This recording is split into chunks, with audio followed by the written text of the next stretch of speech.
Well, Rhian Brewster then.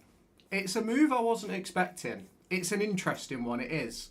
I know we spoke about it on the channel yesterday with Rhian Brewster coming to Derby County, and it is one that has been very surprising for me. It's one that I didn't really sort of anticipate happening. I think we're all sort of in that position where the moves that we've made this summer, although some of them are very, very good, we're also in that position where we're not entirely sure where they actually fit in.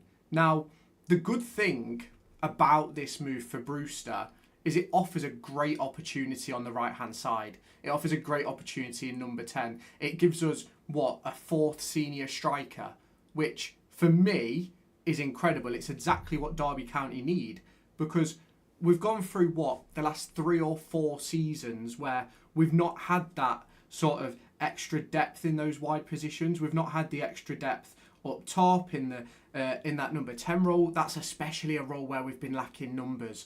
So for me, I know many people are probably looking at this move and going, he's not scored many goals, he's not set up many goals, he's been very sort of hit and miss over the course of the last few years. And if any of you did watch my video yesterday, you'll know that I think exactly the same. But I also think we've got to be brutally honest about what we're getting in Rhian Brewster, and that's a player with a point to prove. And honestly, I can't wait to see what he can actually do, because it can't be much worse than what we've seen with Caden Jackson, really, can it? Now let's be brutally honest with this, because as much as Caden Jackson has had his moments at Derby County, ultimately it hasn't been great across the course of the last year, let's say. Yes, he's been good in pre-season, as has Corey Blackett-Taylor, but it's one of those where I really do believe that Rhian Brewster can sort of help move Derby to that next level. Now, whether he plays on the right, whether he plays as a 9, whether he plays as a number 10, I think it's all possibilities that push Derby in a brand new direction. Because if you look at some of the players in the building already, if you look at the signings we made last year, yes, they're good players, but there was no sort of X factor. Rhian Brewster, 3-4 years ago, sold for 25 million quid, and we've just signed him for free on a 2-year deal. Now, I know some people are going to look at it, he was let go of by Sheffield United. They didn't want him. They wanted to drop his wages, which he's probably dropped his wages to join us. This really, for me, I can't see any negatives to this move. Now, I know many people might look at it and go, but he's not done this, he's not done that. And don't get me wrong, I completely agree. But we've got to be honest in the position that we're in. Last season, we was relegation threatened. This season, we're hoping to be pushing top 10, top half. Where exactly are we wanting to finish this year? That's obviously sort of an entire sort of conversation that we have to look at in what we're expecting from the squad, what we're expecting from John Eustace.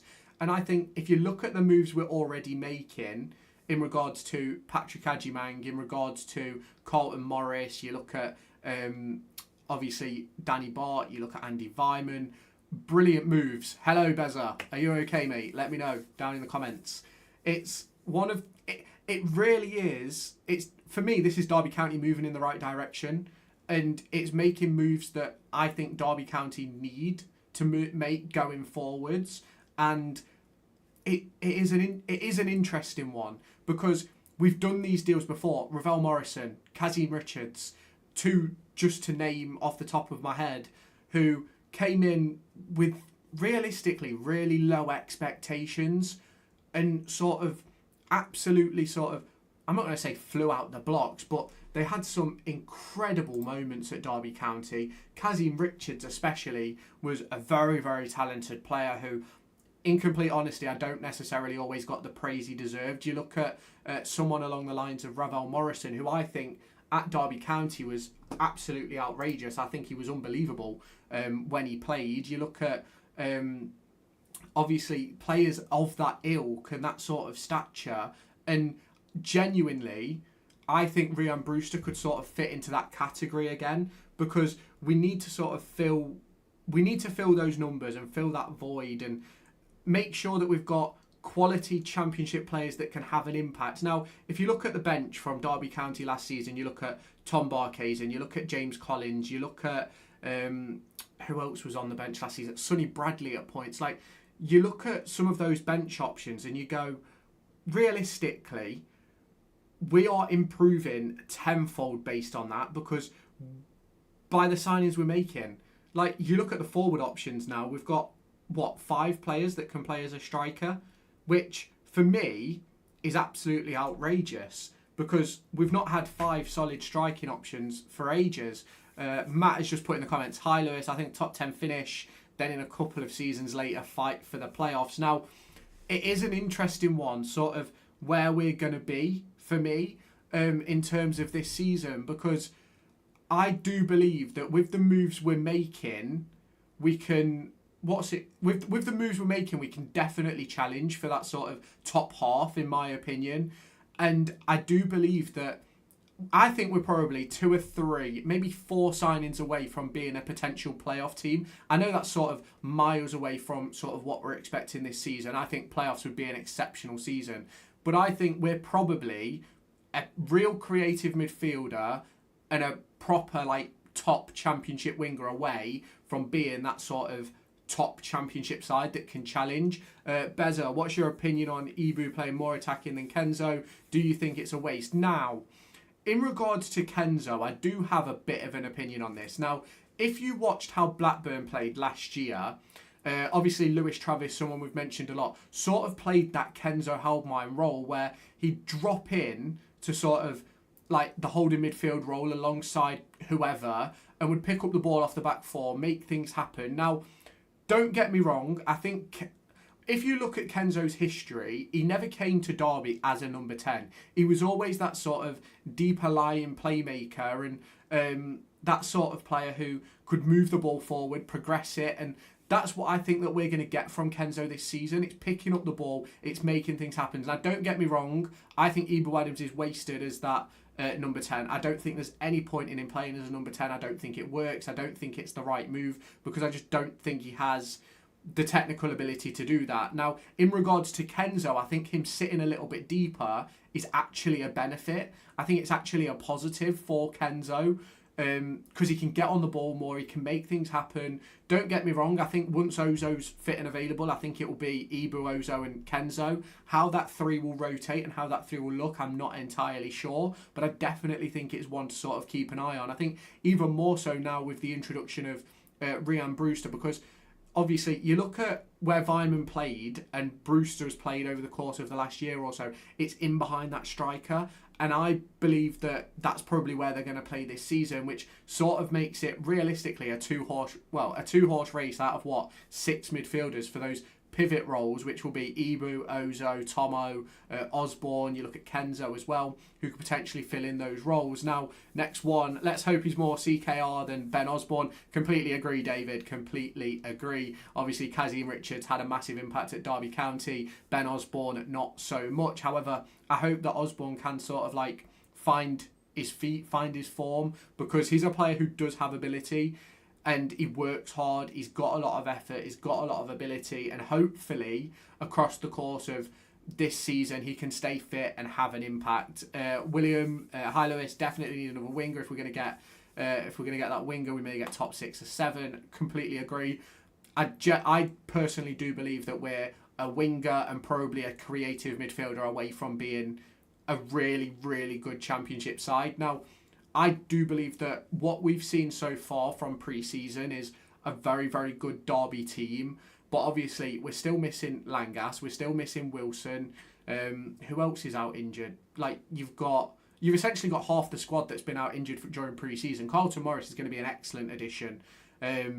So it's one of those for me. Obviously, there's Selverson as well, who realistically a lot of people seem to be forgetting about, but is a very, very talented footballer who really can have an impact this season. You've also got Dejon Brown, who's not yet made an appearance during pre-season, which is obviously an interesting one, because Dejan Brown was meant to be that next stepping stone, but now it seems to be Charles Abuka that's sort of taken that limelight. It will be interesting to see sort of how we shake up tomorrow. I am going to do a live watch along. If you didn't know, I put a post on YouTube community yesterday sort of asking what you guys thought about it, and there's like 75% of you guys saying that I should do it, so I'm going to 100% do a live watch along tomorrow of that game, sort of see how it shakes up. I think it's going to be sort of the closest to what we're looking at next season.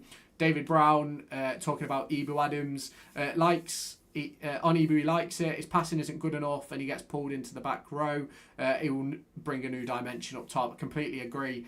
That work rate, that effort, the pressing ability will cause problems for opposition teams. It's just the technical side of things that I sort of really worry about. Beza, championship table predictions. Now, I'm going to have next week a championship preview and championship predictions out. It'll probably be out Wednesday evening as we sort of gear up to the start of the season, and that's when I'll give you my championship predictions. I need to take a look at the signings, the incomings, outgoings for all the teams across the course of the division. I don't want to give an uninformed opinion. I'm sort of, at the moment, I'm teetering on the edge of where Derby County are going to be. If you look at the squad that we've got sitting there available now, I'm looking between 15th and 12th. If you're looking at everybody who could potentially be available and keep fit, I'm saying between 8th and 12th in my opinion, but we're going to have to wait and see. We've obviously spent a lot of money this summer. Now, I know this video is mainly, this live stream, obviously, not done many of these, but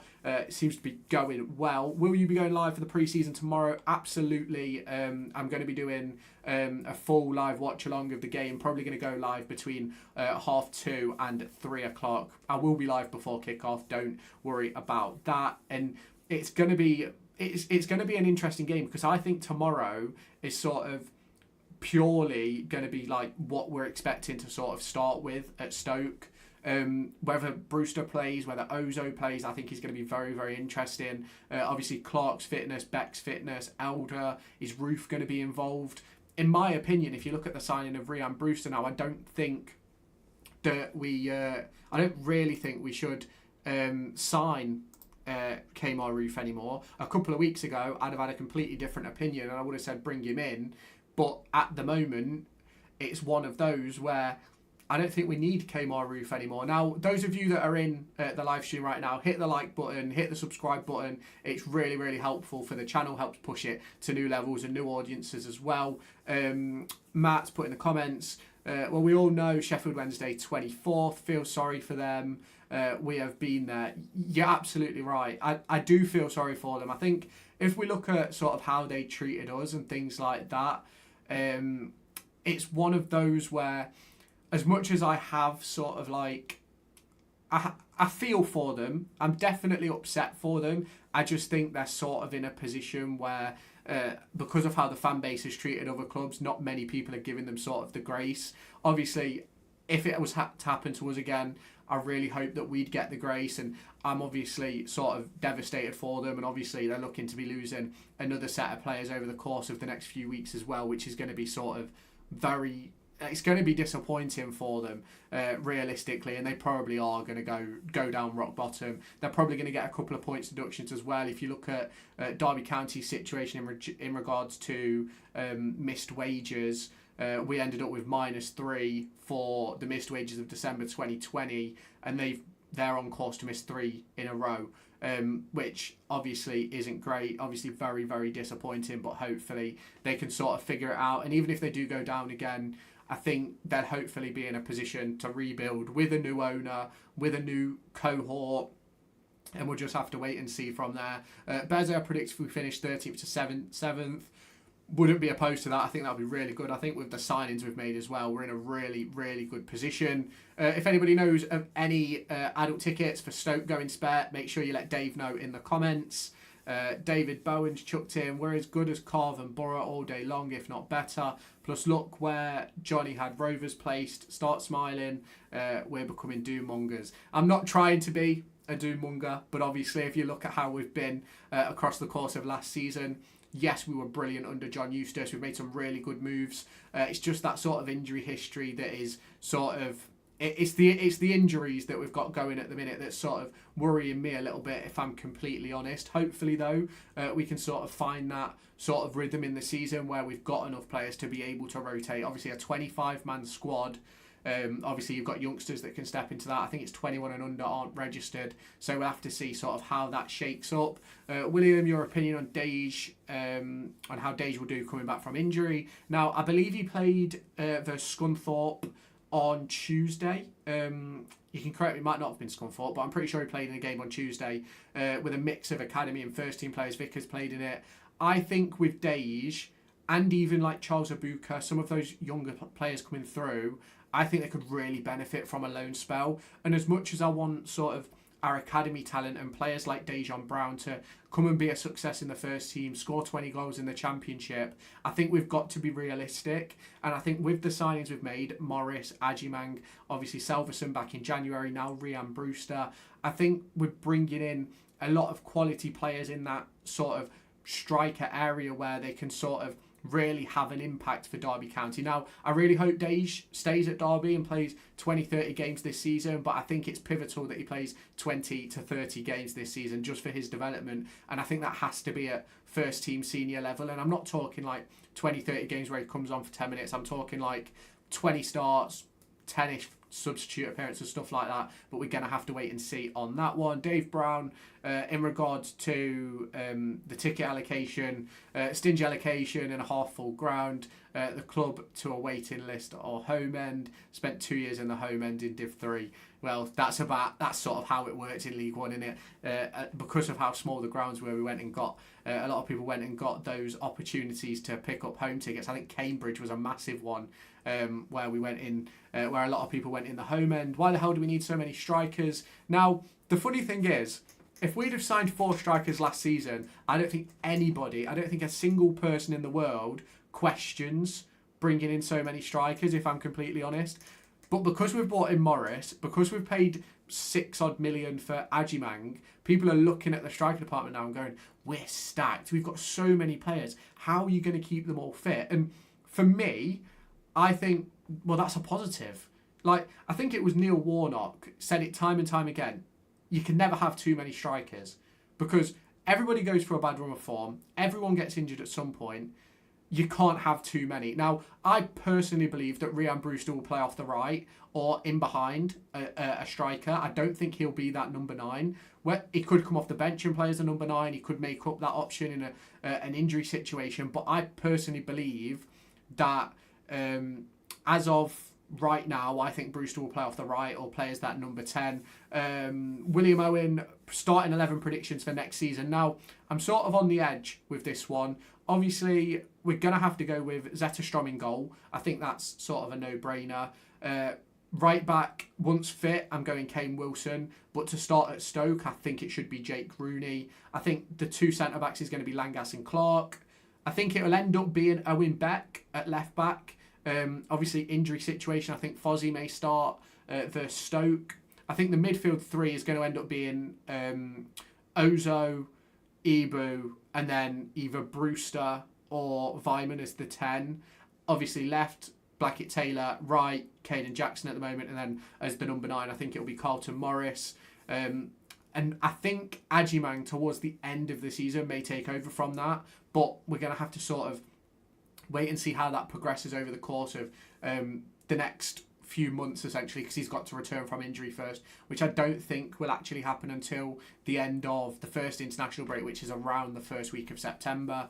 But obviously, it's an interesting one to sort of see how everybody's going to fit in, but you don't sort of know how injury is going to impact the season. And if I'm completely honest, I think there's a world where, come the end of the season, Ibu Adams isn't a starter at Derby County anymore. Should Ozo stay fit, Kenzo hit form and things like that. And that's obviously something which we're going to have to sort of look at as the season progresses. David Brown on Dage. Is this game you're soon forgotten? Charlie is my boy, true Ram. Charles Abuka, unbelievable talent. He's shown that so far in pre-season. Very, very, very good football player. And what is it? Is he only 17 years old? I think he's only second-year scholar. Certainly needs to be sat down on the table with John Eustace, Matt Hale, Stephen Pearce, and get that senior contract, that professional contract done, because he could be a real problem. And I don't say this lightly. 5-year contract plus an optional year has to be put on the table, because I know a lot of people are going to sort of go, 5 years, he's 17, it could end up washing out. Look at Louis Sibley. But ultimately, I think he's an unbelievably talented footballer, and you've got to put faith in that. I do think that he'll probably spend the next 6 months with Derby, with the seniors and with the B team and 21s. And I think that the best thing for him would be to sort of look at like Dejan Brown's loan to Gateshead. And I think that that's something that he should do. I think he should make that move out on loan in January. I think Dejan Brown should also go out on loan. If Rooney's not going to be a starter by the end of the transfer window, go out on loan. Like, these are... I think that we've got a cohort of players that are absolutely unbelievable and have the talent. And if they're not going to be playing first team football here, they need to be given that opportunity to head out on loan for me. Because if you're not going to give them football here, how are they going to progress? How are they going to develop? And that's obviously sort of the massive situation that we find ourselves in. Steve Dennis, top 10 would be great, but realistically, mid-table. I'm going to be completely honest. I'd be happy finishing between 12th and 15th. So long as we're comfortable, so long as we're signed and sealed and done by... So long as we're sealed and done by the... When does the season end? Is it first week of May again? Let me just take a look. If we're signed and sealed and done by May, well, by April, I'll be delighted. Let me just get the fixtures up. I want to know when the season ends. I don't want to... Yeah, 2nd of May is the final game of the season at home to Sheffield United. In my opinion, if we can be safe by the 18th of April, which is the Oxford United home game, at minimum, that gives us 4 games where we're safe. I'd be absolutely buzzing. David Bowen, the team versus Solihull is the team closest to full fitness, minus Morris. Don't be shocked if Abuka starts. He don't need a loan. He's done pre-season. I don't think that Abuka needs a loan in sense of fitness or anything like that. It's more a case of getting that professional sort of outlook on football.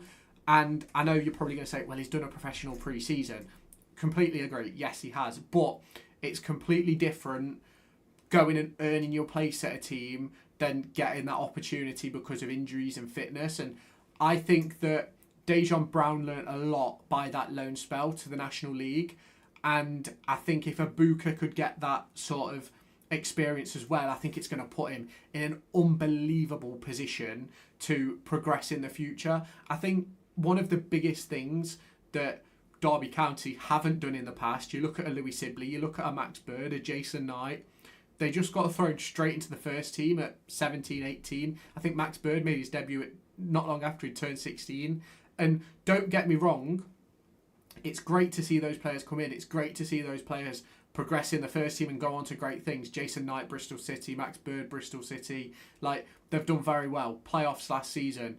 But I think that if they'd have had a loan spell the year before they became regulars, I think they'd be much better players, because you learn a lot from those loan spells. We've heard players talk about it time and time again, in my opinion. But it is an interesting one. It's always one of those ones where you never really... Not everyone's going to be sort of happy with the plan in regards to those youth players. But you look at Dan Cox, has gone out on loan to Walsall. I think he's going to have a great season. In my opinion, he is a 6 foot plus Erin Cashim regen. He is unbelievable. Very good as sort of that left fullback. Left centre back, sorry. And he's got a wand of a left foot. Really good on the ball as well. I think we saw it in the game against us where he took on 3 or 4 players, getting to the edge of the box. William Owens, think when Ajiman comes back, we should run a 2-striker formation with Morris. Now, I think when we look at sort of the amount of strikers we have, I think Eustace is gearing up to have that opportunity to switch between a 3 and a 4 in regards to the back 4. I think he's going to have that sort of ability to be able to go 3-5-2 or 4-3-3. I think he's going to have all those opportunities. Now, do I think that we should instantly make that switch? I think it purely depends on how the season starts.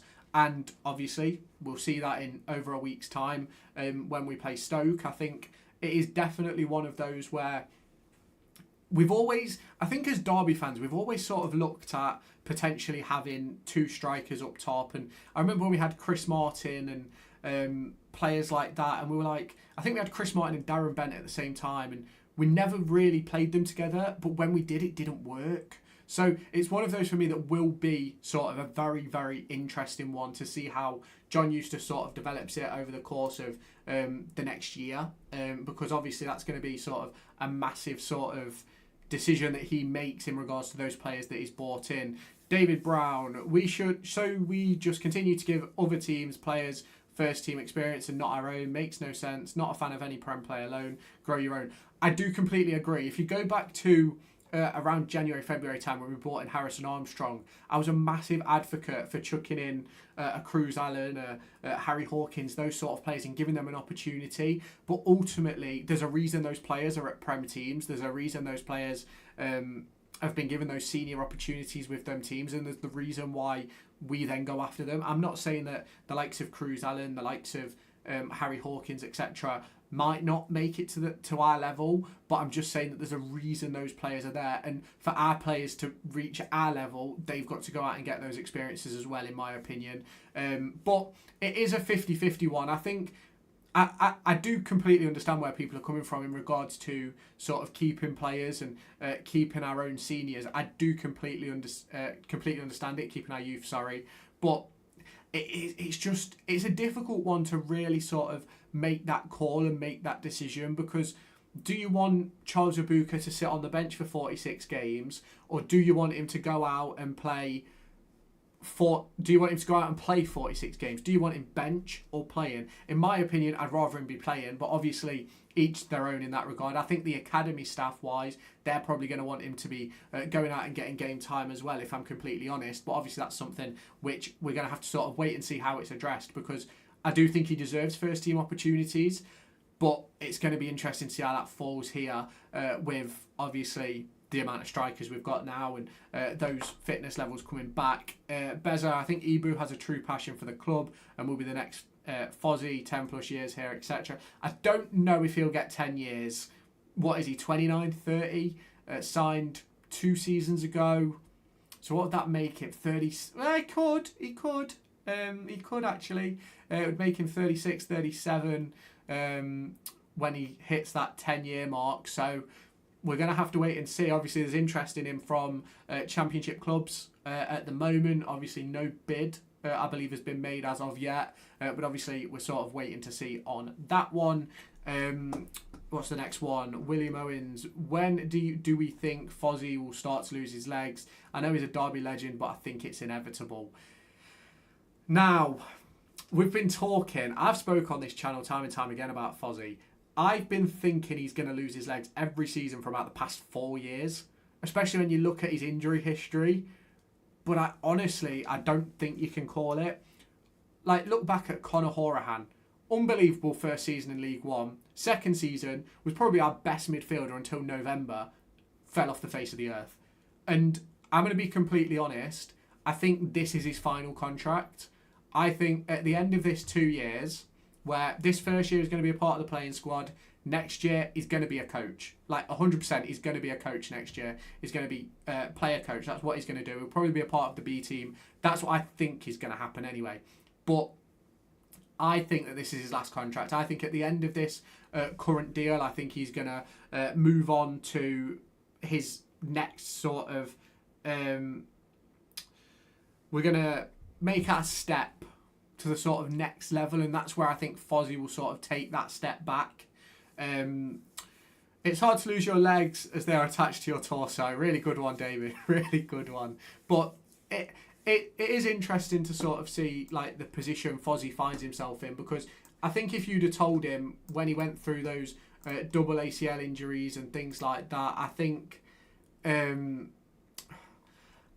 he'd probably turn around and say he didn't expect to be at Derby this long. He didn't expect to actually like be in this position, because I think he said that time and time again as well, that he sort of didn't anticipate being in that sort of area where he's 37 and still playing football after those massive injuries. And you look at the players that have come in to replace him, like he's never actually been replaced. Like, we've brought in, 7, 8, maybe 9 left-backs. A couple have come through the academy included in that as well. And none of them have actually taken his place. William Owen, I reckon if we get a bid of like 6 to 7 million for Adams, we should accept. Now, I've had a lot of stick about Ibu Adams, and fair play, people have their opinions, completely entitled to it. I think other clubs won't value Ibu as highly as we do.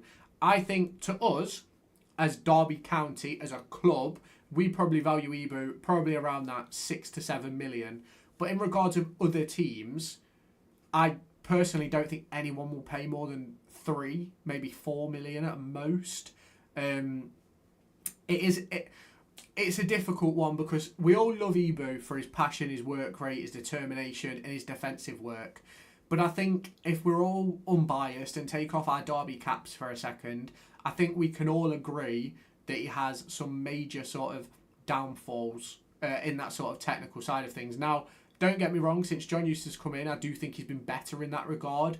But still, his version of better is still one of the lowest rated in terms of the division, in terms of that sort of attacking the possessional side of things in football. But that's obviously something that we'll learn. Derby County, the Rams, the famous black and white, to be champions. Stoke will need a double-figure scoreboard. Well, we can all hope, can't we? We can all hope. Bezer, if Kenzo had the work rate of Tomo, who would easily become a deadly box-to-box. Honestly, I don't think Kenzo's biggest issue is his work rate. I think when it comes to Kenzo, I think a lot of people look at him, and because he's small, I think it looks like he works worse than he does. Apparently, we've just had a bid rejected for Max Johnson. Who is Max Johnson? Shall we go and take a look? Where are you, Max? Right, I'm scrolling through Twitter. Someone tagged me in it on Twitter. I'm trying to find it. Because it's got to be on Twitter. Someone's got to have tweeted it. Max Johnstone. Let's take a search. Max Johnstone. He was... Is this the Max Johnston that was playing in the UAE? Hang on. I can't find anything. Someone show me. Someone tag me in it. Let me search his name on Google. Max Johnston. 26-year-old goalkeeper Max Johnston. I haven't seen it. If it happens, we'll discuss it later. But it's a... Who knows where we're at? David Bratt, Ibu, 100 million because he is 1 in 100 million. Amazing human being, the general. Yeah, he is an unbelievable person. He's an unbelievable footballer as well. And I think the way people react around Ibu, you look at David Ozo, sort of his reaction. You look at people always smiling in regards to that. And everybody loves Ibu. We all love Ibu. Like, I don't think anybody will ever deny that. William Owen, what videos are coming out today? Now, earlier on this morning, I released a video in regards to the move for the Sunderland midfielder, who we've had a £1.2 million bid for. I think his name is... I can't say his name, but I've said it about 1,000 times in that video, and I still can't get it. And later on today, there's a video in regards to the Callum Britton situation. Obviously, looks like we're going to miss out on that one. But I sort of discussed why I don't think it's a bad thing. What did you say his name was? Max Johnston. Give me 1 second. Let's take a look. Max Johnston. Strumgrats have rejected a £1.4 million bid for right back Max Johnson. It's understood the DCFC's opening offer fell short of the evaluation. Negotiations ongoing for the Scottish international. Shall we take a look at him on stream? Let's just do that, shall we? Max Johnston. Let's have a look at his history. We'll get a video out about it tomorrow before the game obviously happens. But let's take a look. Max Johnston in the Bundesliga. I'll get to your comments in a minute.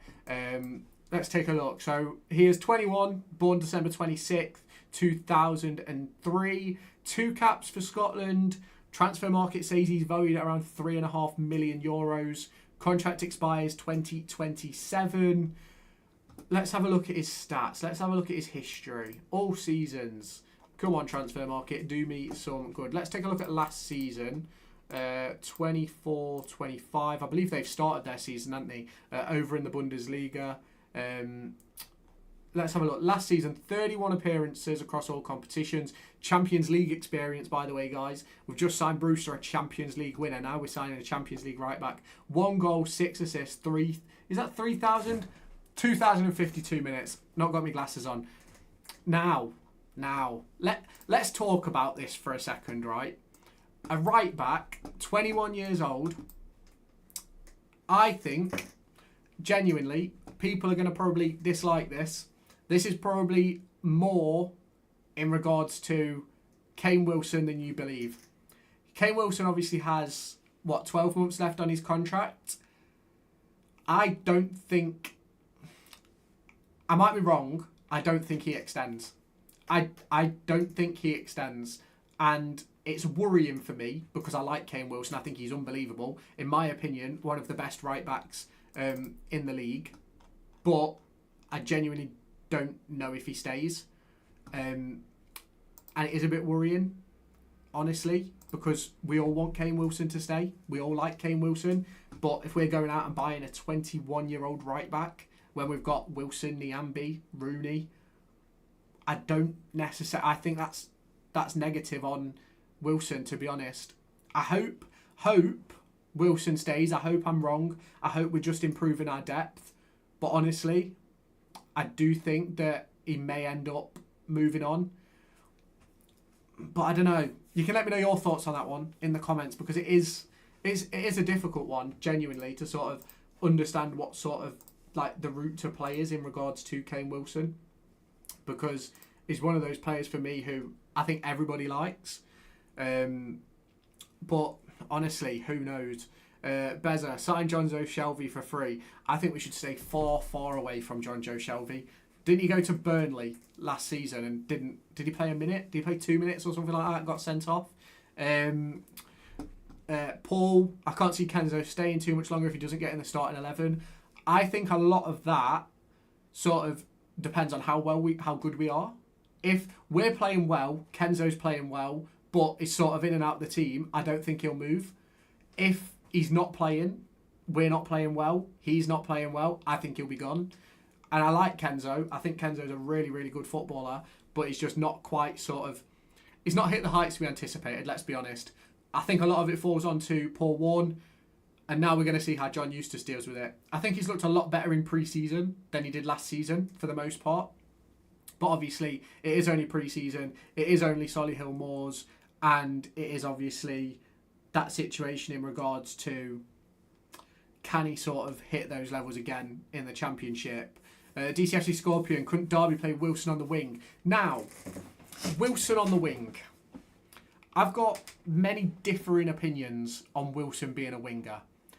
A lot of his strength is carrying the ball from deep, making players commit themselves, which opens up the gaps in behind. I don't know if he could do that if he was playing in that further forward role, if I'm completely honest. Now, yes, in League One, he played on the right-hand side. I think in League One, he actually played as a striker for us at one point. But don't get me wrong, has he got the technical ability to play as a winger? Does he have the skill set? Absolutely. But the reason why we want him to be given that opportunity, the reason we want him to be given that opportunity on the right-hand side as a winger is because of what he does from deep. And I don't know if he would have those opportunities to do that same thing if he was playing as that next one up, essentially. So it is an interesting... It's a very, very interesting one. It really is. And I do think there's a lot of different ways to sort of discuss it and to talk about it in regards to Wilson. And it might be something that I do a video on across the course of the season, because there's always that opportunity that he could play on the right-hand side, obviously. But realistically, I think it would probably hurt his performances more than it would benefit them. But obviously, who knows what could happen? I'm literally just a random guy. Yes, I'm qualified in analysis and shit like that, but like honestly, I do think he could do it. I just think there's obviously that sort of turning point where you don't really know where it's going to land. David Bowen, best Rams related live broadcast going. You had a great pre-season, Lou. Thank you, David. Really appreciate the kind words. Obviously, do my best to provide the most up-to-date informational content that I can. I know a lot of people have their sort of hit and misses about titles, thumbnails and things like that, but unfortunately that is just the game. The game is the game. I'm not being funny.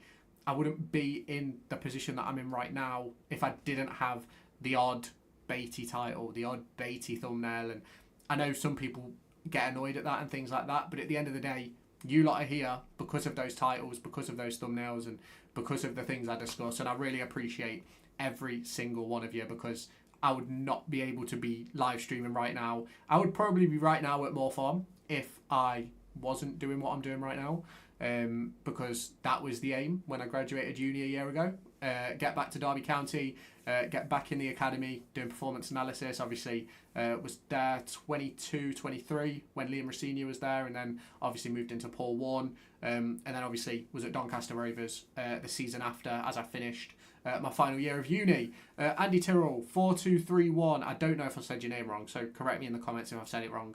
4231 with a front four of Rhian Brewster, Morris behind Selveston.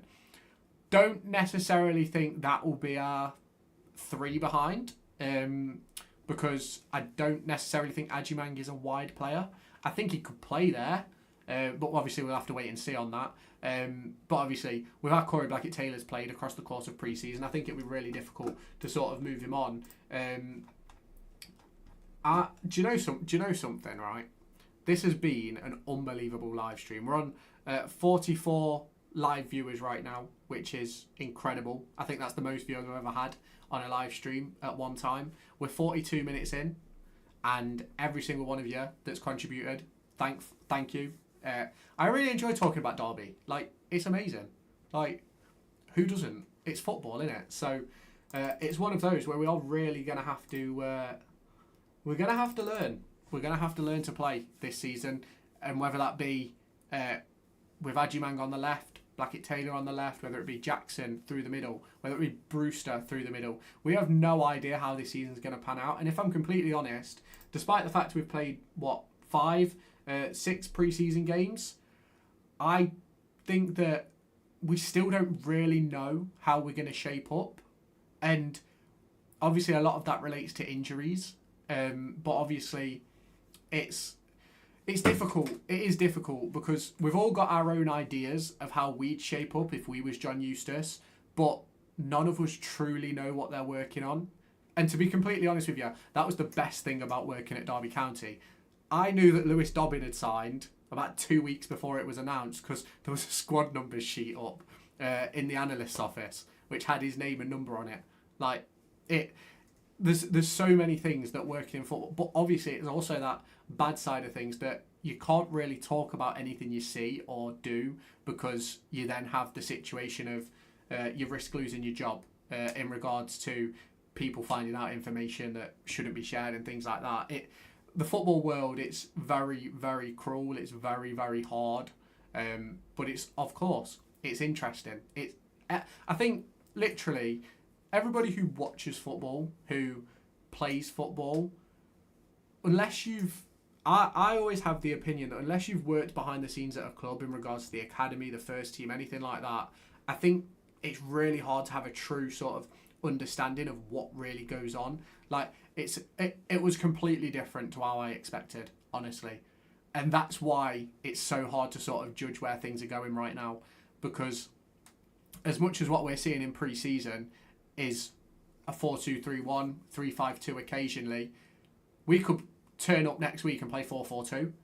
Like, we could tomorrow play 3-4-3 and be a completely different side to what we've seen. And that's sort of where sort of the intrigue comes in about working in football, because as much as you play your own game, a lot of what is done is based on that opposition analysis. It's based on what you find from opposition teams. While I was at Derby, I did a lot. I did bits, and to be fair, it was quite a bit in terms of the fact it was my first experience in regards to that sort of opposition analysis for like the 18s and things like that. And they look at every free kick, they look at every corner, every throw in, look at goal kicks, every bit of out of possession football to see how teams press. Like, they look at everything, every shot that's taken or against them, they take a look at. Like, it is so in depth, it is so in detail, it is absolutely ridiculous. It's why when a club makes a decision, when a manager makes a decision, 9 times out of 10, I try and back it. Like, I've always got my opinions on team selection and things like that, always will do. It's like last season, I had a lot of thoughts about the way that Kenzo was used by Paul Warm, and the data, the heat maps all backed it up. He was more as a right wing back than a central midfielder. But you've got to give, they've got all the information. They see a lot more than we see. I'm hoping that over the course of the next, like, maybe not this season, but maybe next season, I'm hoping to bring in a lot more analysis-based stuff on this channel in relation to Derby's performances. Obviously, my match previews will be coming back next week, and I'm hoping that maybe this season, towards the end, or next season, I'm hoping to get hold of a key for the software that I used at Derby so that I can do everything that I was doing at Derby, so that you guys can sort of see sort of the process that analysts go through and things like that. And you can also then see what coaches, analysts, the players all look at. Because I'm not being funny, you go back 10, 15 years, a lot of the players would hate all the analysts' work. Now you've got players asking for more, and obviously it's going to be interesting. Like, Conor Hourihane being manager at Barnsley is not surprising to me because of how much he was interested in the analysis side of things with the first team analysts and things like that.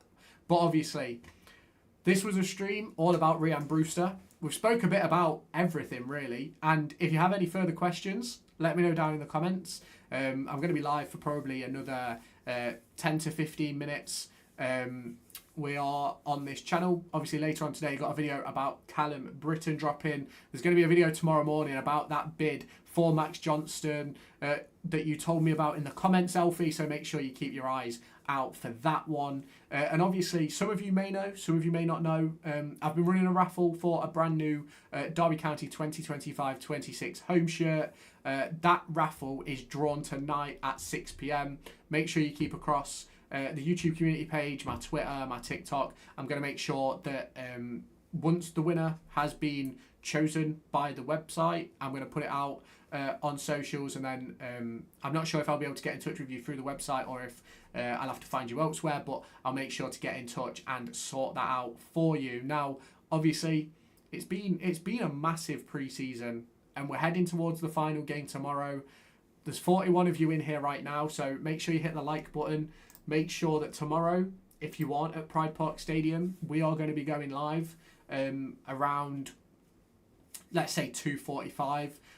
Looking at the team, looking ahead to the fixture, and we're going to do a live watch-along of Derby County versus, what's that, is their name Metropolis or something like that. We're going to be doing a live watch-along of that and keeping all across that fixture. We'll obviously do the review afterwards, and we'll take a full look into everything Derby County. We'll maybe even have a deeper conversation in regards to Max Johnson after you will have seen the video in the morning. So obviously it is a big one for Derby County. It is the final pre-season friendly as we gear up towards Derby County versus Stoke at the Bet365. Obviously, if I'm not mistaken, I'm pretty sure that League One and League Two get underway tonight. I think it might just be League One. League One, Luton Town and Wimbledon. That'll be a big game on Sky Go. We'll have to might give that a watch later on. But obviously, massive thank you to all of you that have jumped in today. Obviously looks as if there's no more questions. So with that being said, I'm going to head on out. I'm going to go and watch free practice 1 for the Hungarian Grand Prix, which is completely irrelevant to this channel, really, in regards to football and Derby County. But if any of you do like Formula 1 or anything like that, head on over to my F1 channel, Lewis Everett F1. There's not been much videos on there recently, but they will be coming back, so make sure you keep an eye on that channel. Video later today discussing Callum Britton and him moving on to Middlesbrough, Derby County missing out. But with that being said, if you haven't done so already, hit the like button, hit the subscribe button, turn on that notification bell, and I'll catch you in the next one.